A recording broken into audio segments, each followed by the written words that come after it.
وہ فقیر مہاجر صحابہ جنہوں نے اپنا سب کچھ دین کے لیے قربان کر دیا، جب انہوں نے پیغمبر علیہ السلام کے اوپر ایمان لایا، انہوں نے کلمہ پڑھ کے جب اسلام قبول کیا تو ان سے ان کا مال بھی چھین لیا گیا، ان سے ان کے گھر بھی چھین لیے گئے، ان کو گھروں سے نکال دیا گیا، ہجرت کرنے پر ان کو مجبور کر دیا گیا، مال جو انہوں نے کمایا تھا وہ بھی ان کو لے کے جانے کی اجازت نہ ہوئی، سارا کچھ لٹا کے، بعض تو ایسے بھی تھے کہ جسم کے کپڑے بھی لوگوں نے اتار لیے۔ حمد و ثنا اللہ رب العالمین کی ذات کے لیے جو اللہ اکیلا تنہا اس ساری کائنات کو بنانے والا، ساری کائنات کے نظام کو چلانے والا ہے، اور درود و سلام امام الانبیاء جناب محمد رسول اللہ صلی اللہ علیہ وسلم کی مقدس، مطہر اور پاکیزہ ذات گرامی کے لیے کہ جنہوں نے اس کائنات میں آ کر لوگوں تک اللہ کا پیغام پہنچایا اور لوگوں نے آپ کے اوپر ایمان لا کر جنت کی راہ پائی، اللہ رب العالمین کا تعارف حاصل کیا۔ اللہ پاک ہمارے پیارے نبی جناب محمد صلی اللہ علیہ وسلم پر اپنی مرضی اور منشا کے مطابق درود و سلام نازل فرمائے۔ محرم الحرام کا مہینہ حرمت والے مہینوں میں سے ایک مہینہ ہے۔ یہ اس وقت سے حرمت اور عزت والا ہے جب سے اللہ تعالیٰ نے اس کائنات کو بنایا ہے۔ اس محرم الحرام کی حرمت کا نہ تو کسی صحابی سے کی شہادت کے ساتھ تعلق ہے اور نہ کسی اور انسان کی عظمت کے ساتھ اس کی حرمت کا تعلق ہے۔ جب سے اللہ نے مہینے بنائے ہیں تو سال کے 12 مہینے بنائے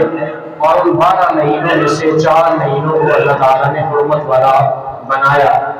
اور ان 4 میں سے یہ محرم الحرام کا مہینہ بھی حرمت والا ہے۔ جب یہ محرم الحرام کا مہینہ شروع ہوتا ہے تو ملک کے طول عرض میں اور دنیا کے مختلف خطوں میں صحابہ اکرام کی ایک طرف تو عظمت کو بیان کیا جاتا ہے اور دوسری طرف صحابہ اکرام کے اوپر طعن و تشریح بھی کی جاتی ہے۔ ایک طرف کے لوگ صحابہ اکرام کی عزت اور عظمت کو بیان کرتے ہیں اور دوسرے ان صحابہ اکرام کے اوپر تنقید کرتے ہیں، ان کو معاذ اللہ گالیاں تک بھی دے دیتے ہیں اور ان کی شان کے اندر گستاخیاں کرتے ہیں۔ اس طرف کے لوگوں نے یہ سمجھ رکھا ہے کہ اس مہینے کے اندر سیدنا حسن اور سیدنا حسین رضی اللہ عنہما اور اہل بیت کا ذکر کرنا، سیدنا علی، سیدہ فاطمہ الزہرا، ان کا ذکر کرنا انتہائی ضروری سمجھا جاتا ہے، اور دوسری طرف کے لوگ یہ سمجھ بیٹھے ہیں کہ شاید یہ جو اہل بیت ہیں ان کا تعلق صرف انہی لوگوں کے ساتھ ہے۔ یہاں پہ اہل بیت کا ذکر بہت کم کیا جاتا ہے، دیگر تمام صحابہ اکرام رضوان اللہ علیہم اجمعین کا ذکر بڑے شوق اور ذوق کے ساتھ کیا جاتا ہے۔ تو ہم مومن ہیں، مسلمان ہیں، ہمارا اس بات کے اوپر ایمان اور عقیدہ ہونا چاہیے کہ پیارے نبی کا ہر ایک صحابی، چاہے وہ عشرہ مبشرہ میں سے ہے، چاہے وہ خلفائے اربعہ ہیں، چاہے وہ اہل بیت میں سے ہیں، وہ میرے نبی کے نواسے ہیں، میرے نبی کے داماد سیدنا علی ہیں، یا دیگر جتنے بھی صحابہ اکرام ہیں، ان تمام صحابہ اکرام سے یکساں محبت رکھنا یہ ہمارے ایمان کا لازمی جز ہونا چاہیے۔ اور اللہ رب العالمین نے انہی تمام ہستیوں کو ہمارے لیے ایمان کا معیار بنایا ہے کہ اگر تمہارا ایمان ان کے ایمان جیسا ہوگا تو تب وہ ایمان قابل قبول ہوگا۔ تو صحابہ اکرام جتنے بھی ہیں وہ 4 خلفاء ہیں، وہ 10 صحابہ جن کو جنت کی خوشخبری دی گئی ہے، وہ بدر والے ہیں، وہ احد والے ہیں، وہ ہجرت کرنے والے ہیں یا انصاری صحابہ ہیں، اور جتنی بھی صحابیات ہیں امہات المؤمنین ہیں، وہ ساری کی ساری ہماری ہی ہیں، ہمارے ایمان کا حصہ ہیں۔ ہمارے پیارے نبی کی صحبت کے لیے اللہ تعالیٰ نے ان تمام ہستیوں کو چنا ہے اس لیے ان سب سے برابر کی محبت کرنا یہ ہمارے ایمان کا ایک جزو ہونا چاہیے۔ کسی بھی ایک کی محبت کے اندر کسی دوسرے کے اوپر تنقید نہ کی جائے اور کسی کے لیے اپنے دل کے اندر بغض اور عناد نہ رکھا جائے۔ اللہ رب العالمین کے قرآن میں صحابہ کو دو بڑے طبقوں کے اندر تقسیم کیا ہے۔ ایک وہ صحابہ ہیں جو ہجرت سے پہلے جنہوں نے مکے کے اندر اسلام قبول کیا اور پھر ہجرت کر کے پیارے نبی کے ساتھ مدینہ طیبہ کی طرف گئے، وہ مہاجر صحابہ کہلاتے ہیں۔ انہوں نے ہجرت کی ہے، اپنا گھر بار نبی کے لیے، اللہ کے دین کے لیے، اللہ کی رضا کے لیے چھوڑا ہے۔ دوسرے مدینہ کے اندر جو پہلے سے رہ رہے تھے اور اسلام ان تک پہلے پہنچ چکا تھا، جو پیارے پیغمبر علیہ السلام کے صحابی مصعب بن عمیر اور ان کے ساتھیوں کی محنت کی وجہ سے اسلام کا پیغام پہلے ہی مدینہ کے اندر پہنچ چکا تھا، اور پیارے نبی کی ہجرت سے پہلے بہت سارے صحابہ کرام اسلام قبول کر چکے تھے، اور انہوں نے ہی پیارے پیغمبر علیہ السلام کو دعوت دی تھی کہ آپ ہمارے پاس آئیں،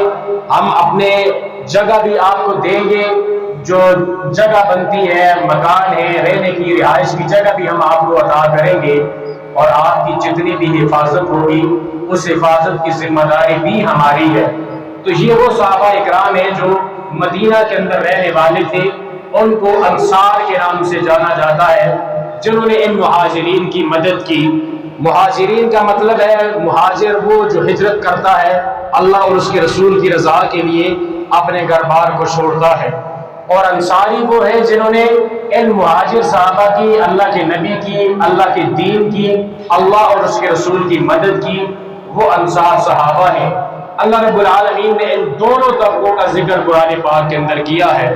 اور دونوں کو اللہ نے کامیابی کے پروانے دیے ہیں۔ مہاجر بھی کامیاب ہو گئے، انصار صحابہ بھی کامیاب ہو گئے۔ ان میں سے جس صحابی کو جو رتبہ، مرتبہ اور عزت اگر دینی ہے تو وہ ہمارے مالک اللہ رب العالمین نے دینی ہے۔ ہم نہ تو کسی کو کوئی مرتبہ دے سکتے ہیں اور نہ ہی کسی سے کوئی مرتبہ، عزت، مقام ہم چھین سکتے ہیں۔ تو اس لیے ہمارے لیے سب سے بہتر بات یہ ہے کہ ہم ایمان اس طرح لائیں جس طرح ہمارے اللہ نے، ہمارے رب نے ہمیں ایمان لانے کا کہا ہے، جس طرح پیارے پیغمبر علیہ السلام نے ہمیں بتایا ہے، ہم اس طرح ایمان لے کے آئیں۔ اور دنیا کا کوئی بھی انسان، اس کو اللہ رب العالمین نے یہ اجازت نہیں دی، اور خاص کر کے مسلمان جو اپنے آپ کو مسلم کہتا ہے، اس کو اس بات کی اجازت نہیں ہے، اللہ کے قرآن نے اس کو اجازت نہیں دی کہ وہ کسی بھی صحابی کے بارے میں کوئی نازیبہ بات کہے یا اس کے بارے میں کوئی غلط جملے اور الفاظ اپنی زبان سے کہے۔ اگر کہے گا تو جیسا جملہ وہ کسی صحابی کے لیے استعمال کرے گا وہ اسی کے اوپر وہ جملہ لوٹ کے آ جائے گا۔ صحابہ اکرام کو اللہ تعالیٰ نے پہلے ہی اس سے پاک صاف کر کے رتبے ادا کر دیے ہیں۔ اب اس بات کی دلیل کیا ہے؟ سورۃ البقرہ ہے۔ اللہ رب العالمین نے تیسرا گروہ جب ذکر کیا منافق لوگوں کا، تو اللہ تعالیٰ نے منافقوں کی خصلتوں کو بیان کرتے ہوئے اس بات کا اعلان کیا ہے کہ جب منافق لوگوں سے یہ کہا جاتا ہے کہ آپ ایمان لے کے آؤ جس طرح صحابہ اکرام ایمان لے کے آئے،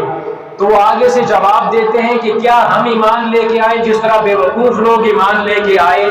تو اللہ نے فرمایا الا انہم هم السفہاء، خبردار دنیا کے لوگوں، وہی بے وقوف ہے جو کسی صحابی کو بے وقوف سمجھے گا، اور یہ ان کو اس بات کی خبر تک نہیں ہے کہ یہ بے وقوفی خود کر رہے ہیں،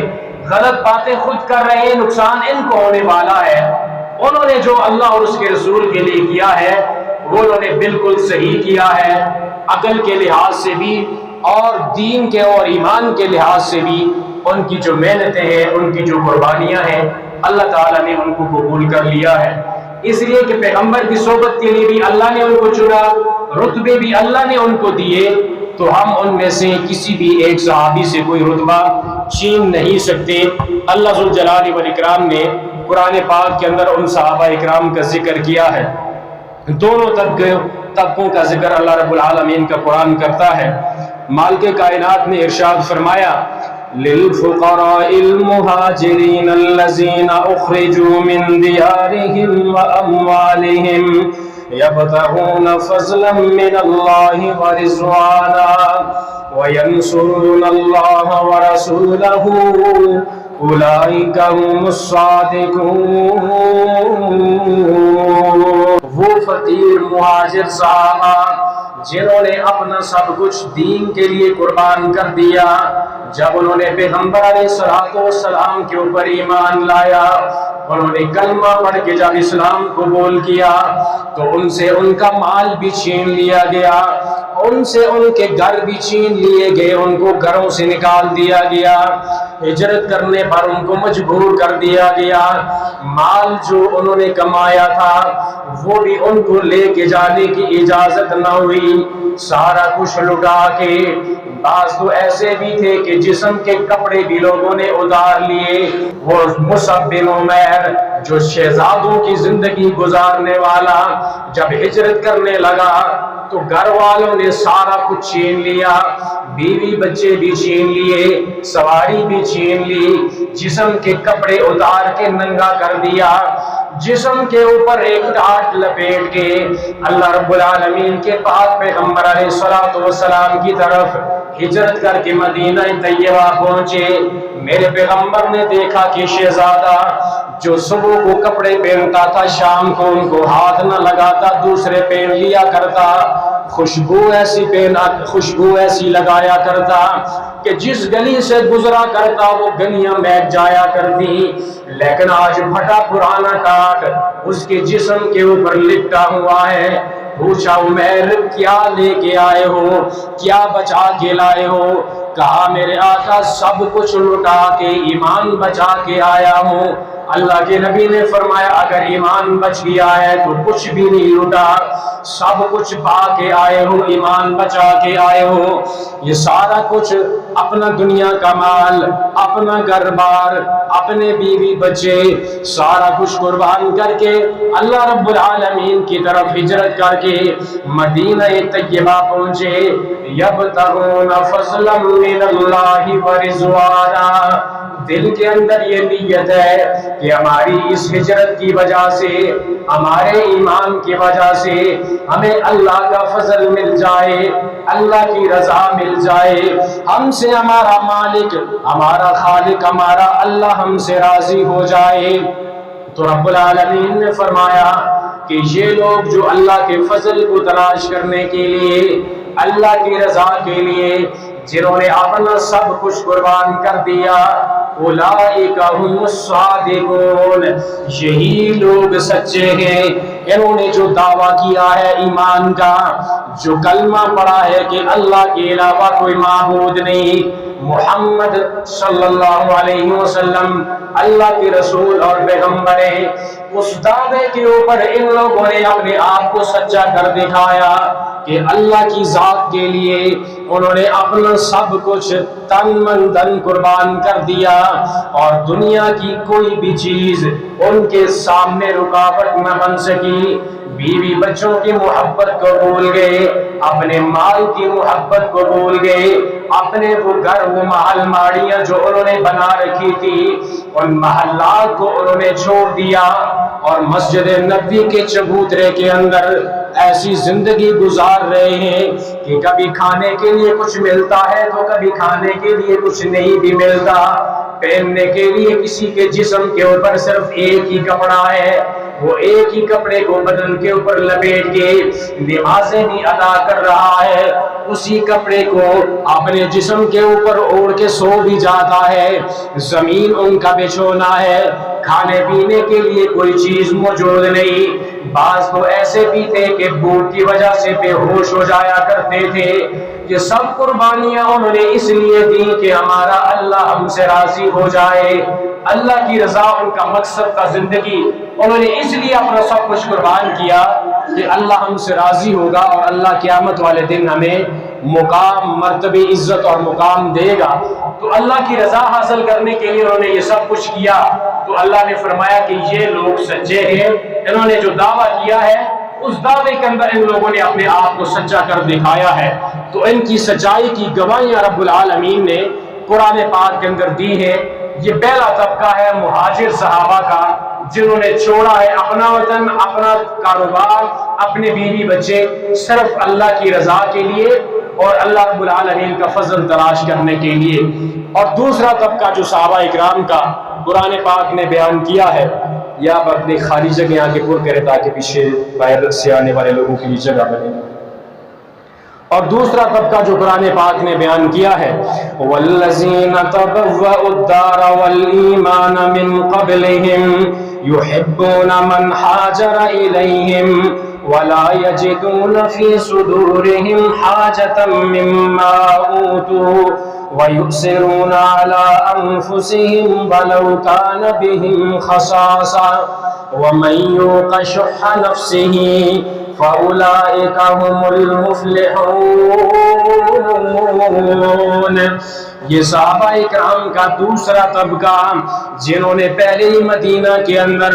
اپنے گھر بھی بنا لیے تھے اور ایمان بھی انہوں نے ہجرت سے پہلے قبول کر لیا تھا، اور یہ وہ لوگ جو یحبون من ہاجر الیہم، جو مہاجر صحابہ ان کے پاس پہنچے تو انہوں نے بڑی محبت کا ان کے ساتھ اظہار کیا، انہوں نے اپنے سینوں کو تنگ نہیں کیا، بلکہ صحابہ اکرام نے اپنا مال تقسیم کر کے ان کو دے دیا، ان کو رہنے کے لیے جگہ بھی دے دی، کاروبار کے اندر ان کو شریک بھی کر لیا، سارا کچھ ان کے حوالے کر دیا، ان کو رہنے کی جگہ بھی عطا کی کہ یہ ہمارے مسلمان بھائی ہجرت کر کے اللہ کے لیے اور اللہ کے رسول کے لیے ہمارے پاس مہمان تشریف لائے ہیں، تو ان کے ساتھ انہوں نے محبت بھی کی، ان کو جگہ بھی عطا کی۔ وَلَا يَجِدُونَ فِي صُدُورِهِمْ حَاجَةً مِّمَّا أُوتُوا وَيُؤْثِرُونَ عَلَىٰ أَنفُسِهِمْ وَلَوْ كَانَ بِهِمْ خَصَاصَةٌ کہ انہوں نے مہاجر صحابہ کی ہر ممکنہ مدد کی اور سینے کے اندر کسی طرح کی انہوں نے تنگی محسوس نہ کی، بلکہ ان سے محبت کا اظہار کیا اور مہاجر صحابہ کو اپنے اوپر ترجیح دی، حالانکہ ان کی اپنی حالت ایسی تھی کہ غربت ان کے اوپر بھی تھی، کھانے پینے کا ان کے پاس بھی کچھ موجود نہ تھا، اتنا زیادہ امیر یہ لوگ بھی نہ تھے، لیکن اس کے باوجود اپنے آپ کو تنگ کر کے اپنے خرچ اخراجات کم کر کے انہوں نے مہاجر صحابہ کی مدد کی اور مہاجر صحابہ کی ہر طرح سے انہوں نے مدد کر دی۔ وَمَن يُوقَ شُحَّ نَفْسِهِ فَأُولَٰئِكَ هُمُ الْمُفْلِحُونَ۔ ان لوگوں نے اپنے نفس کی بخل کو اپنے اوپر غالب نہ آنے دیا تو اللہ نے فرمایا یہی لوگ ہیں جو کامیاب ہونے والے ہیں۔ پہلے لوگوں کے بارے میں فرمایا کہ یہ لوگ سچے ہیں، انہوں نے جو دعویٰ کیا اس دعوے کے مطابق انہوں نے عمل کر دکھایا، اللہ اور اس کے رسول کے لیے سب کچھ چھوڑ دیا، دوسروں نے جو سب کچھ ان کے لیے قربان کر دیا، سارا کچھ ان کے لیے وقف کر دیا، تو اللہ تعالیٰ نے فرمایا کہ یہ لوگ کامیاب ہونے والے ہیں۔ پہلے والے سچے ہیں تو ظاہر ہے جو سچے ہیں وہ بھی کامیاب ہونے والے ہیں اور سچوں کا ٹھکانہ بھی جنت ہے، اور دوسرا جو کامیاب ہے ظاہر اللہ ان کو کائنات کا رب کامیاب کہہ رہا ہے، تو کامیاب بھی ظاہر تب ہی انسان ہوتا ہے جب اللہ کے عذابوں سے بچ کر اللہ کی جنت کے اندر چلا جائے۔ تو ان دو آیات سے یہ بات معلوم ہوئی کہ صحابی چاہے مہاجر ہو یا چاہے وہ انصاری ہو، وہ مدینے کا رہنے والا ہو یا مکے کا رہنے والا ہو، اس نے ہجرت سے پہلے اسلام قبول کیا ہو یا ہجرت کے بعد اسلام قبول کیا ہو، وہ کسی بھی خطے کا ہو، وہ چاہے حبشے کا بلال ہو، وہ کوئی بھی صحابی ہو، ہر ایک صحابی اللہ رب العالمین نے ان کو کامیاب کر دیا ہے، اور اللہ رب العالمین نے کامیابی کے پروانے ان کو دنیا کے اندر عطا کر دیے ہیں۔ اب ان تمام صحابہ اکرام میں سے صحابہ اکرام خود بھی اللہ کے رسول صلی اللہ علیہ وسلم کے فرامین بھی اور اللہ رب العالمین کا قرآن بھی جس صحابی کو سب سے زیادہ عزت اور مقام دیتا ہے اللہ کے نبی کے بعد، وہ ہے سیدنا ابو بکر صدیق رضی اللہ تعالی عنہ، کہ جن کو اللہ رب العالمین کے صحابہ جو پیغمبر کے صحابہ تھے وہ بھی ان کو سب سے اعلیٰ افضل اور بالا سمجھتے تھے پیارے نبی کے بعد، اور پیارے نبی خود بھی اور اللہ کا قرآن بھی اس بات کا گواہ ہے کہ جو مقام اس امت کے اندر، ہماری امت کے اندر سیدنا ابو بکر صدیق کو ملا ہے وہ مقام کسی اور کو نہیں ملا۔ تو سب سے افضل ہستی پیارے نبی کے بعد وہ سیدنا ابو بکر صدیق رضی اللہ تعالی عنہ کی ہے۔ اللہ کے پاک پیغمبر جناب محمد الرسول اللہ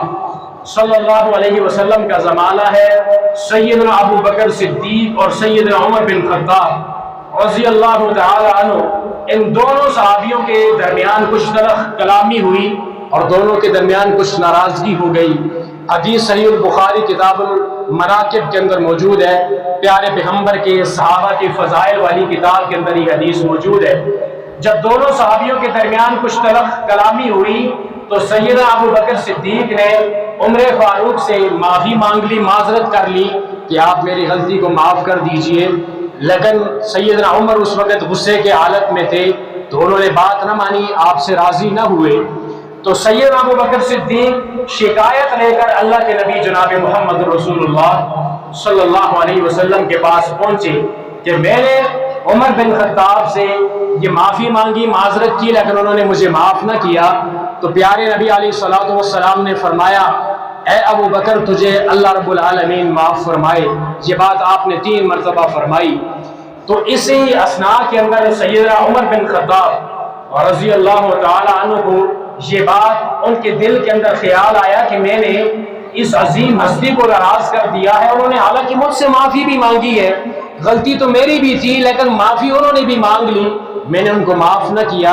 تو دوڑے دوڑے سیدنا ابو بکر صدیق رضی اللہ تعالیٰ عنہ کے گھر گئے۔ جب گھر کا دروازہ کھٹکھٹایا تو سیدنا ابو بکر گھر کے اندر موجود نہ تھے، تو وہاں سے سیدنا عمر بن خطاب دوڑے اللہ کے پیغمبر جناب محمد الرسول اللہ صلی اللہ علیہ وسلم کے دربار میں۔ سیدنا عمر فاروق نے یہ پوچھا نہیں ہے کہ ابو بکر رضی اللہ تعالیٰ عنہ کہاں ہے۔ جب ان کو معلوم ہوا کہ گھر کے اندر ابو بکر نہیں ہے، اگر گھر کے اندر نہیں ہے تو ابو بکر کا دوسرا ٹھکانہ وہ دربار رسالت ہی ہو سکتا ہے، وہ پیارے نبی کے علاوہ کسی اور جگہ پہ نہیں جا سکتے۔ دوڑے دوڑے جب اللہ کے نبی کے پاس آئے تو پیارے ابو بکر رضی اللہ تعالیٰ عنہ پہلے ہی شکایت کر چکے تھے اللہ کے نبی صلی اللہ علیہ وسلم کے سامنے۔ تو ابو سیدنا عمر بن خطاب جب دربار رسالت میں آئے تو اللہ کے نبی غصے کے عالم میں بیٹھے ہوئے تھے، اور آپ علیہ الصلوۃ والسلام نے حضرت عمر بن خطاب رضی اللہ تعالیٰ عنہ کو دیکھ کر فرمایا کہ اے عمر، یہ اس ابو بکر صدیق وہ آدمی ہے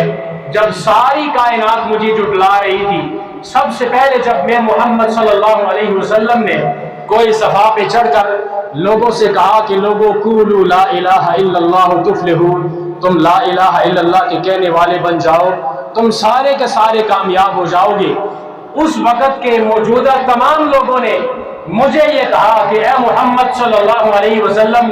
تو تباہ و برباد ہو جائے، کیا تو نے ہمیں اس لیے جمع کیا ہے؟ کسی نے مجھے مجنون کہا، کسی نے دیوانہ کہا، کسی نے مجھے جادوگر کہا، معاذ اللہ، لوگوں نے مجھے طرح طرح کے طعنے دیے۔ ایک ابو بکر واحد ہستی تھی جس نے کہا کہ اے نبی صلی اللہ علیہ وسلم آپ سچ کہتے ہیں، میں آپ کے اوپر ایمان لے کے آیا، اور جب ساری دنیا مجھے مار رہی تھی، کئی طائف کے بازاروں میں مجھے پتھر پڑ رہے تھے، کئی لوگ راستے کے اندر کانٹے میرے راستوں میں بچھا رہے تھے، لوگ میرے اوپر مجھے مار رہے تھے، ایک اکیلا ابو بکر تھا جو میرے ساتھ کھڑا تھا اور میری حفاظت کر رہا تھا، تو کیا تم لوگ میرے لیے میرے اس ساتھی کو، میرے صحابی کو چھوڑ سکتے ہو یا نہیں؟ اس کو تم معاف کر سکتے ہو یا نہیں؟ تو سیدنا عمر بن خطاب اور دیگر صحابہ کہتے ہیں کہ اس وقت سے لے کر وفات تک کسی بھی صحابی نے سیدنا ابو بکر صدیق رضی اللہ تعالیٰ عنہ کو کوئی تکلیف نہ دی، اس لیے کہ سارے صحابہ یہ سمجھتے تھے کہ پیارے نبی کے سب سے قریب جو ہستی ہے وہ سیدنا ابو بکر صدیق رضی اللہ تعالیٰ عنہ کی ہستی ہے۔ اس کے علاوہ اس کے بعد سیدنا عمر بن خطاب رضی اللہ تعالیٰ عنہ ان کا مقام اور مرتبہ ہم پچھلے جمعے کے اندر بیان کر چکے ہیں۔ پھر سیدنا عثمان رضی اللہ تعالیٰ عنہ، پھر علی المرتضیٰ، پیارے پیغمبر علیہ الصلوۃ والسلام کے گھر والے اہل بیت، پیارے پیغمبر علیہ الصلوۃ والسلام کی بیویاں امہات المؤمنین، پھر بدر والے، احد والے، جتنے بھی صحابہ اکرام ہیں، اور بدر والے تو وہ لوگ ہیں جن کو اللہ نے آسمانوں سے جان کر نیچے دیکھا، اللہ نے خود جان کر نیچے دیکھ کر ان سے فرمایا کہ اے بدر والو آج کے بعد کچھ بھی عمل نہ کرو، تب بھی میں رب العالمین نے تم کو جنت دے دی ہے، اس لیے کہ مشکل وقت میں اسلام کے ساتھ وہ لوگ کھڑے تھے۔ جب کائنات ساری مخالف تھی تو ان صحابہ اکرام نے اپنی جان کے اوپر کھیل کر ایمان ہم تک پہنچایا ہے۔ اگر صحابہ قربانیاں نہ دیتے تو آج ہم بھی کسی دربار کے اوپر سجدے کر رہے ہوتے، کسی بت کے سامنے ہم بھی آج سجدے کر رہے ہوتے، بتوں کے پجاری ہوتے ہم لوگ۔ اس اور ان صحابہ اکرام کی اگر محنت نہ ہوتی تو آج یہ اسلام ہم تک نہ پہنچتا، یہ قرآن آج ہم تک نہ پہنچتا۔ یہ قرآن جو آپ کو کتابی شکل میں ملتا ہے، یہ کس نے اس قرآن کو جمع کیا ہے؟ یہ پیارے پیغمبر کے صحابہ نے قرآن کو جمع کیا ہے، کتاب کی شکل کے اندر اس قرآن کو جمع کر کے ہم تک پہنچایا ہے۔ صحابہ نہ ہوتے تو ہم جاہل کے جاہل ہوتے، آج ہم اللہ رب العالمین کے باغی ہوتے، اسلام ہم تک نہ پہنچ پاتا۔ تو جن کی وجہ سے اسلام ہم تک پہنچا ہے، اگر ہم ان کے کردار کے اوپر، ان کے ایمان کے اوپر انگلیاں اٹھانے لگ جائیں تو سمجھیے کہ آپ کا ایمان تباہ و برباد ہو گیا، دنیا کی زندگی بھی آپ کی تباہ و برباد ہوگی، سکون بھی اللہ آپ سے چھین لے گا، آخرت بھی آپ کی تباہ و برباد ہو جائے گی۔ اللہ رب العالمین سے دعا ہے کہ مالک کائنات ہمیں اپنے نبی جناب محمد رسول اللہ صلی اللہ علیہ وسلم کے تمام صحابہ اکرام سے یکساں محبت رکھنے کی توفیق عطا فرمائے۔ تمام صحابہ اکرام، پیارے نبی کے اہل بیت، پیارے نبی کی بیویاں، صحابیات، صحابہ اکرام سارے کے سارے ہمارے ہی ہیں، ہمارے ایمان کا حصہ ہے۔ اللہ رب العالمین ہم ان ہستیوں کے نقش قدم پہ چلنے کی توفیق